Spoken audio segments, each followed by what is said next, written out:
가나안 땅에 누가 들어갈까요? 여호수아와 갈렙만. 모세 들어갈 수 있을까요? 못 들어가죠. 민수기 말씀을 보면 하나님께서 이스라엘 백성들이 이제 광야에 딱 왔는데 물이 없으니까 막 불평과 원망을 막 터뜨리니까 하나님께서 물을 주시는 방법을 모세보로 지팡이를 가지고 반석을 빵 쳐서 터지게 해서 그때 물을 주셨어요. 근데 이스라엘 백성들이 또 물 없다고 난리를 친 거예요. 그때 모세가 화가 나가지고 하나님께서 그때 어떻게 물 내라고 하냐면 반석에게 명하여서 말씀으로 명하라고 했어요. 근데 모세가 불순종하고 화가 나서 지팡이로 반석을 또 친 거예요. 그 불순종 한 번 때문에 가나안 땅에 못 들어가고, 왜 모세같이 그렇게 앞으로 신실하게 율법도 받고 여태까지 인도했는데 그거 한 번 잘못한 것으로 생각해 보세요. 이스라엘 1세대들 부모 세대들은 광야에서 다 죽었어요. 불평불만해서. 2세대들은 가나안에 들어갔죠.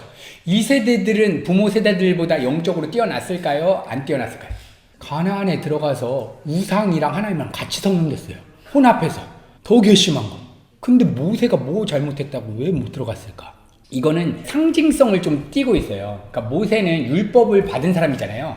이 율법의 한계, 율법으로는 우리 인간이 깨끗하게 될 수 없다. 근데 결국에는 모세는 하나님 나라에 들어간 게, 사복음서를 보게 되면 예수님이 변화산에서 모세와 엘리야를 보게 되거든요. 그런 것처럼 모세는 하나님 나라에 들어갔어요. 근데 이스라엘 백성들을 대표로, 율법의 대표자로 섰기 때문에 인간이 율법을 가지고는 인간의 실력으로는 못 들어간다. 하나님의 은혜로만 들어갈 수 있다는 것을 상징적으로 보여주기 위해서 모세가 딱 못 들어가요. 광야에서 어디로 넘어갔죠? 가나안. 여호수아서는 그러니까 가나안 정복하는 내용이겠구나. 그래서 여호수아 성경을 딱 보면 상반부는 가나안을 정복하는 전쟁 중에 그 성 7번 도는 거 무슨 성이죠? 여리고성. 그 다음에 아이성도 있고, 땅 정복을 한 다음에 그 다음에 후반부는 땅을 분배하는 내용이 나와요. 성경에서는 땅을 준다라는 내용이 굉장히 많죠. 땅은 이런 개념이라고 생각하면 돼요. 하나님의 나라라고 할 때도 땅의 개념이 있잖아요. 하나님의 통치. 여러분에게도 다 땅이 있어요. 제가 만약에 비즈니스를 해서 사업하는 사람들 만나면 그 영역도 하나님의 나라가 임하는 그런 땅이겠죠. 그러니까 구약에서는 이렇게 영화의 화면처럼 진짜 땅을 띄워주는 것은 어떠한 의미가 있냐면, 그냥 땅만 갖고 끝나라가 아니라 네가 밟는 그 땅에서 네가 하나님을 향한 예배자가 되어야 된다라고 하는 의미에서 땅을 떼어준다. 그래서 저에게도 땅을 떼어주니까 저는 목회자의 역할, 학생의 역할, 어떤 분은 선교사님의 역할, 이렇게 땅을 하나님께서 우리에게 떼어준다라고 하는 그런 의미로 받아들이면 돼요. 그래서 땅을 정복하고 이제 후반기는 땅을 분배한다. 사사들이 등장하죠. 사사들은 뭐냐면 이스라엘 백성들이 지내다가 막 전쟁이 일어나거나 국가에 긴급한 상황이 있을 때 그 사람을 리더로 해서 진행이 되는데, 마지막 사사가 사무엘이에요. 이 사사 시대에는 사무엘 빼고 13명의 사사가 등장하는데, 13명의 사사가 등장했다는 것은 이스라엘 백성들이 13번이나 불순종하고 범죄하고 하나님 앞에 용서해달라고 하고 또 사사를 세워서 살려주시고 또 범죄하고, 이 사이클이 계속 지나가요. 이 사사 시대에 룻기가 이제 같이 연결이 되고, 이제 사무엘상은 이제 사무엘이라고 하는 사사가 등장하는데, 사무엘 엄마 이름이 뭐죠? 한나가 애가 안 들어 생긴 거예요. 남편이 있는데 첫째 부인이에요, 한나가. 근데 애가 안 들어서고 둘째 부인이 애가 나가지고 자랑을 하는 거야. 그러니까 한나가 얼마나 열받았겠어. 좀 화가 나가지고, 하나님 젠장 나 못 해먹겠어요, 애 주세요, 막 울부짖어요. 근데 성경 보니까 하나님께서 의도적으로 한나에게 임신하지 못하게 하셨다라는 구절이 있어요. 근데 한나가 막 기도하고 울부짖으니까 어느 순간 한나의 마음에 근심이 사라지고 애가 들어선 거예요. 그래서 소위 이 사무엘상에 한나가 사무엘을 낳는 그러한 모습을 보고 한나처럼 간절히 기도해야 된다. 그래서 한나처럼 간절히 기도하면 기도가 응답받는다. 이거 맞을까요? 내가 화가 났어. 애가 안 났어. 근데 내 둘째 부인이 애 낳아가지고 막 자랑하고 있어. 너무 화가 났어. 하나님 주세요. 애가 뻥. 기도 응답이다. 그래서 한나처럼 간절히 기도하면 기도가 응답받는다. 이런 해석이 맞을까요? 이거는 하나님의 계획 가운데서는 사무엘을 빨리 보내야 돼요. 사무엘을 보낸 다음에 사무엘을 통해서 이제 왕정시대라고 해서 이제 왕이 통치하는 이스라엘 나라로 바뀌거든요. 첫 번째 왕이 사울이거든요. 근데 이 사울에게 기름을 부은 마지막 사사로서 사무엘을 하나님께서 이 땅에 보낼 것을 하나님은 다 계획을 하고 있어요. 한나가 기도 안 해도 낳는 거예요. 하나님의 계획 때문에. 근데 하나님의 계획을 가장 막았던 사람이 누구냐면 한나인 거예요. 한나가 분이 난 거예요. 지금 삶의 현장에서 내게 주어진 상황에 만족감이 없는 거예요. 하나님, 나는 하나님 한 분으로 만족합니다. 하나님이 임신하지 못하게 하셨으면 그것도 하나님의 아름다운 계획 가운데 있겠네요. 그것을 받아들입니다. 하나님은 그 신앙을 고백할 때까지 애를 안 주신 거예요. 그 다음에 기도하면서 뭘 깨닫냐면 하나님 애 안 주셔도 돼요. 나 하나님 한 분이면 충분합니다. 애 만약에 주시면 바로 하나님 앞에 다 드리겠습니다. 그때 소원 기도가 나와요. 이게 한나의 기도인데 어떠한 의미를 갖냐면 내가 근심되고 걱정되는 마음을 포기하는 게 기도의 핵심이겠죠. 그 다음에 이걸 통해서 우리가 깨닫게 되는 것은 내 삶에 일어날 모든 것에 대한 하나님의 계획 같은 것은 다 있다. 전지전능하신 속성 가운데는 다 있어요. 우리의 기도는 하나님 뜻대로 됐으면 좋겠습니다. 그리고 이 가는 여정 동안 내가 불안하고 염려가 되고 또 넘어질 때마다 하나님이 내 손을 붙잡아 주세요. 이게 우리의 기도가 돼야 될 것 같아요. 그 다음에 이제 왕들이 등장하는데 근데 신기하죠? 신약 성경에 이름이 사울이었던 사람이 있어요. 이름이 바뀌었는데 그 사람 누군지 아세요? 바울. 근데 사울 왕을 어떻게 뽑냐면요. 이스라엘 백성들이 난리를 치는 거예요. 왕 주세요, 왕 주세요. 왜냐면 이방 나라들이 이스라엘보다 더 부강한데 거기는 왕이 있는 거예요.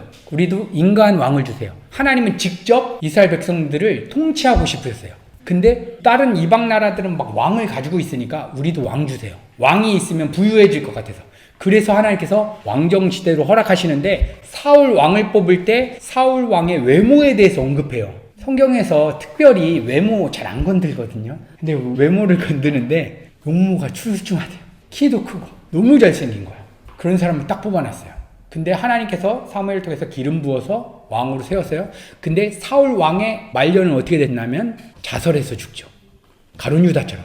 그러면 사울 왕이 기름 부음을 받고 왕이 됐어요. 하나님께 기름 부음을 받고 왕이 돼서 이스라엘 백성들을 통치하다가 마지막 자살로 끝났어요. 하나님의 말씀에 불순종하고. 사울 왕은 구원받은 사람이었을까요?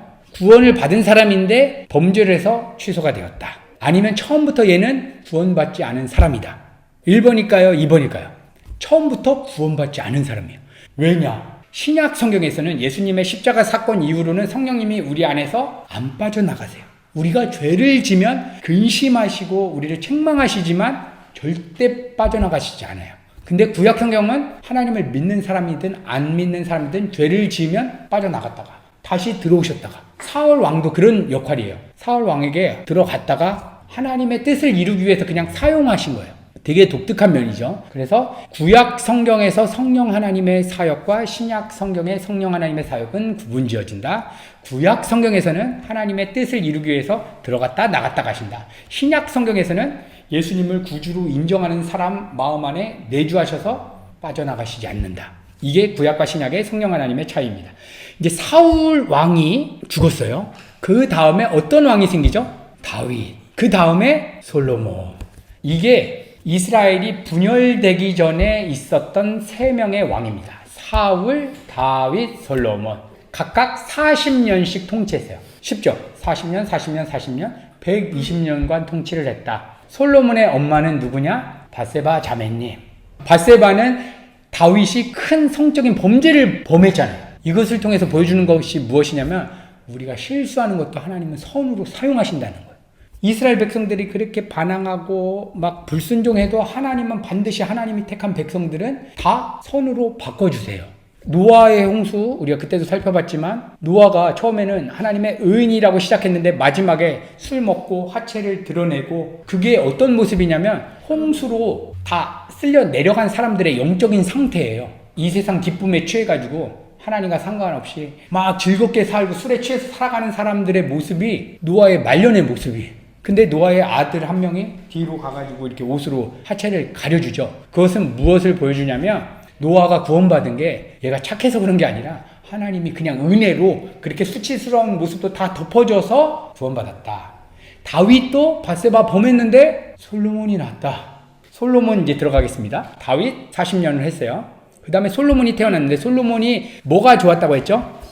지혜가 그렇게 좋았어요. 그래서 지혜가 좋아서 기록한 게 뭐냐면 잠언을 썼어요. 솔로몬이 머리가 너무가 좋은데 약점은 뭐냐면 여인에게 약했어. 후궁을 1000명. 후궁을 드리는 게 그 시대 때는 어떠한 의미가 있냐면 이 아내로 맞아들이는 이 사람이 섬기는 신까지 받아들인다는 의미가 있어요.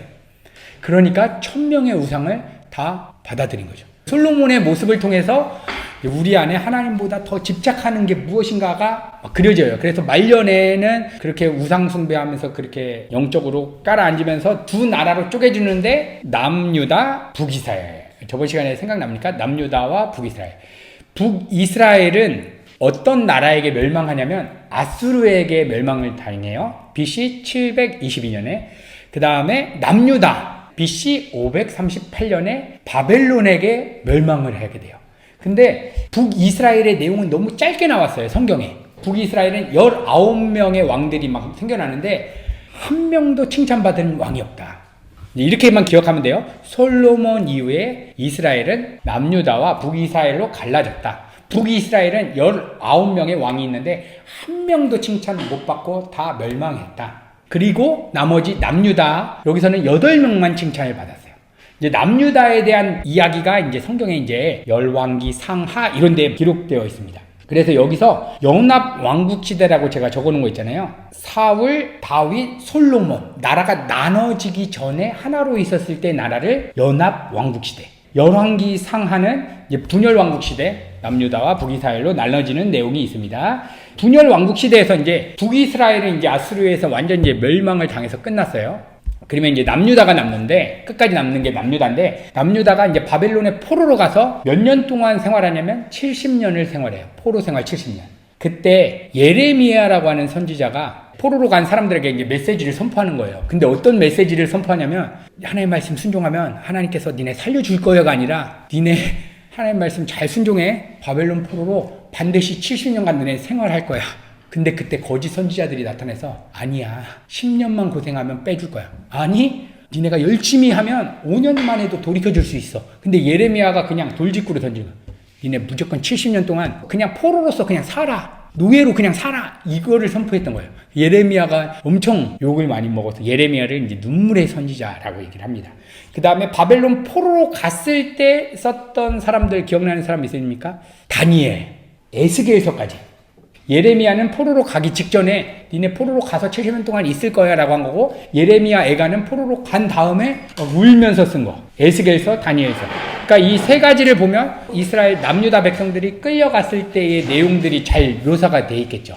오늘 스토리를 마무리하면서 이 노래가 있어요. 성경 목록가. 다음 시간까지 한번 외워보려고 노력하시는 건데요. 이 노래 들어보세요. 창세기 출애굽기래. 이거는 완전히 전통적인 방법이에요. 저희는 약간 리드미컬한 힙합 느낌으로 창세기, 출애굽기, 레위기, 민수기, 신명기, 여호수아 하는 걸로 제가 1분 안에 외우는 그 성경 목록가를 들려드리겠습니다. 아동부를 위해서 제가 8개월 전 쇼미더 성경 목록가라고 창세기, 출애굽기, 레위기, 민수기, 신명기, 여호수아, 사사기, 룻기가, 사무엘상하, 열왕기, 창세기, 출애굽기, 이걸로 갈 것인가, 이렇게 해서 이번 주 축제는 이거를 한번 외워보는 걸로 이렇게 가시면 좋겠습니다. 창세기, 출애굽기, 레위기, 민수기, 신명기, 여호수아, 사사기, 룻기가, 사무엘상하, 열왕기, 상하, 역대상하, 에스라, 느헤미야, 에스더, 욥기, 시편, 잠언전도서, 아가, 이사야, 예레미야, 애가, 에스겔, 다니엘, 호세아, 유엘, 아모스, 오바다, 요나, 미가, 나움, 하박국, 스바냐, 학계, 스가랴, 말라기, 마테마다, 누가, 요한, 사도행전, 로마서, 거린도, 전후서, 갈라디아서, 에베소, 빌립보서, 골로새, 데살로니가, 전후서, 디모데, 전후, 디도서, 빌레몬, 히브리, 야고보, 베드로, 전후, 요한, 이리사, 마지막 요한, 계시록, 구약은 39권이다. 신약이 27권으로 성경은 66권이다.